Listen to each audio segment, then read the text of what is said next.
Yeah. Run it up, Blondo. Run it up, Blondo.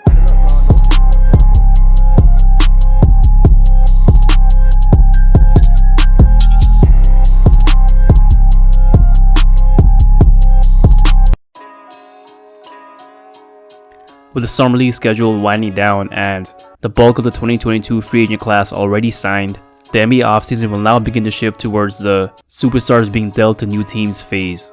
We've seen it in the past when teams have positioned themselves to trade for a superstar with their roster nearly set. When the Lakers acquired Dwight Howard in August of 2012, the Celtics adding Kyrie deep in the 2017 offseason, and the Raptors acquiring Kawhi around this time back in 2018. The stars anticipated to be moved this time around include Kevin Durant, Kyrie Irving, and now Donovan Mitchell. According to NBA TV, 24 teams had previously inquired about Donovan Mitchell, but they were all shot down by Danny Ainge and Jazz GM Justin Zanuck. But according to Adrian Wojnarowski, Utah's front office is now willing to entertain offers from all teams and are looking for, to quote Woj, a significant offer to pry away Donovan Mitchell out of Utah, similar to the haul of young players and future picks that they received for Rudy Gobert. There's only a handful of teams that could offer a package similar to what Minnesota did, and guess one of the teams who can? Your Orlando Magic. The Mitchell trade rumors of today and yesterday has prompted a lot of Magic fans to, talk about the possibility of Donovan donning a Magic jersey to team up with Franz Wagner and Paolo Banchero. The thought of a star shooting guard in his prime like Donovan Mitchell to Orlando is an enticing idea, but it could come at the expense of their future. A good chunk of the fan base is willing to give up tons of future assets for a star in his prime, but an even larger portion of the fan base is not. I stand with the latter, but for now only. My stance is that I think we should see first if Paolo's worth banking on as someone we should start building a winning team around ASAP, like Minnesota decided to do with Anthony Edwards. If Paolo shows superstar potential as a rookie, then yeah, trade for Donovan next year, or a star like him, because there's always a couple of stars available every offseason. Who knows, next year maybe Shai could be available, or even Devin Booker if the Suns implode. But as of right now, it would be wiser to just sit back on this one, unless we can get away with the package without Franz Wagner, Markelle, Wendell, and if you could include less than 5 first-round picks. Look, Donovan is only 26 and could still be improving, but he's still a tier below stars like Giannis, Luka, players who are worth putting all of your chips in for. You better be getting a franchise-changing star player with the package that Utah is hoping to get. The Timberwolves are willing to gamble by adding Rudy Gobert because they already have Cat, who's a great second option, and a budding superstar with a winning mentality in Anthony Edwards. And in Orlando, well, we still have a lot of potential, but our young promising players are still unproven, unlike Minnesota's main core.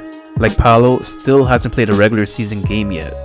Now, kinda like what the title of the video says, I'm certain that the Magic have at least inquired about Donovan Mitchell. You're probably asking why. Well, we shouldn't forget that the Orlando Magic is essentially a business first and foremost. As much as we don't want to hear it as fans, the main job of Jeff Weltman and his team is to put together a product on the floor that generates the most revenue for the DeVos family. I'm certain that they've gotten some push from up top to at least create some trade ideas for netting Donovan Mitchell, because his addition could 1. Spark some buzz about the Magic, which could help them sell some merch and also allow them to spike up ticket prices, and 2. Help the Magic get into the playoffs, and that could fetch some additional revenue from home playoff games and national TV deals. Now, I hope Jeff Weltman has convinced the ownership that bringing in Mitchell might be good for the short term, but they could generate even more revenue in the long term with a contending team built organically with their stars locked up in their primes for a decade plus. And that's the main reason why I don't want us to give up a lot for Donovan in this offseason. Why should we unnecessarily deplete the bulk of our assets that we've accumulated just to accelerate our timeline when we don't even know what we even have yet with this current young core? It just wouldn't be sensible to make a blockbuster trade this early in the rebuild. To add, you can tell that Danny Ainge is looking to fleece any team for Donovan Mitchell. I know for damn sure that he's going to ask for Franz Wagner, and call me a homer, but I wouldn't trade Franz for Mitchell straight up. In fact, I think Franz will fit much better with Paolo because of his off-ball capabilities and versatility. If we don't include Franz in our proposal, then the Jazz would ask for a bunch of first-round picks. To be precise, a minimum of 5 first-round picks, on top of Markelle Fultz, Jalen Suggs, and maybe Wendell. And they probably look to offload Mike Conley's contract to us as well. As much as I'm a fan of Donovan Mitchell, that's simply too much to give up for a player who's most likely going to end up in New York anyways. And that helps me transition to the other reason why it could be a huge risk trading away your future for Spider Mitchell. The potential of another Dwightmare situation. With Donovan, it can go downhill real fast. I have one good honeymoon season, but then it only takes 1 year or one playoff failure for things to go downhill fast.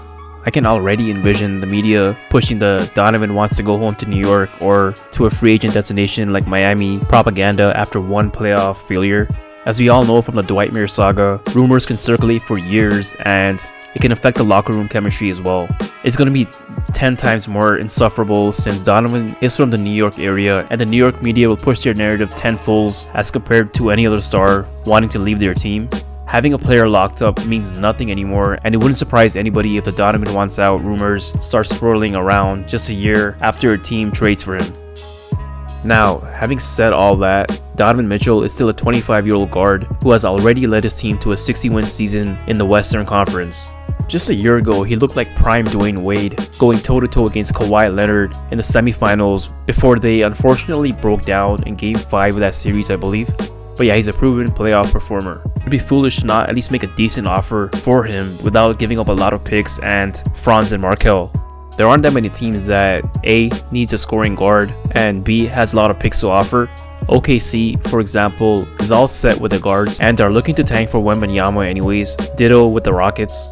The Knicks could do something crazy and offer 7 first-round picks plus RJ Barrett, so they could be the biggest roadblock for the Magic. Now, if we do trade for Mitchell, then I would like to hold on to Franz, Markelle, and Wendell. For that to happen, we'd have to give up at least 5 first-round picks plus Jalen Suggs and Cole Anthony. And that's going to be tough because I still believe in their potentials, but that's the cost of trading for a star. So this is my trade proposal to Utah. This is the most I'm willing to give up if I was GM. It was tough to not include that final 5th first-round pick, but I know Danny Ainge wouldn't even stay on the line if we didn't. And the Jazz might still decline, but yeah, it's the most that we should give up. I would even take Jordan Clarkson's deal off their hands and give them Terrence Ross's expiring contract. They could then flip him for a first-round pick to a contender during next year's trade deadline. Jonathan Isaac will have to be included in order for salaries to match, and he could also be traded to a contender for assets. But yeah, this is the most we should give up. Anything more will be an overpay. Maybe we could add more of what the Jazz want next year if he's still available. Only if Paolo looks like a star and Franz takes another leap. We can then bank on those two if they prove themselves, and thus bringing in Donovan Mitchell would be less of a risk. But as of today, I'm not willing to give up 5 first-round picks for Donovan Mitchell, especially when he's become a pylon on defense and has physically broken down during 2 consecutive trips to the postseason. I'd rather stay on course and continue building through the draft. Now, if the Jazz find that their asking price is too steep, then they might take an offer like I presented earlier on. I'm sure the Magic have had some talks with the Jazz due to pressure from the ownership, and another factor to consider is that Jeff Weltman is human and is thinking about his job security just like all of us. He's aware that a few more losing seasons could cost him his job, so don't be surprised if the Magic pull off a shocking trade for Donovan Mitchell. We all know how the current Magic regime moves in silence. Remember, the Vucevic trade came out of nowhere a year and a half ago. Well, that's the end of the video. What do you guys think of my trade proposal? And what is yours? Do you think we should go all in for a star in his prime like Donovan Mitchell? Please let me know in the comment section below, and please like and share this video and subscribe to my channel if you haven't already, because I'm getting close to 1,000 subscribers and reaching that benchmark will help catapult the channel to new heights and in turn help make Magic content more prevalent amongst, the NBA content universe. Thanks for all the love again, and be on the lookout for more free Orlando Magic content. Peace.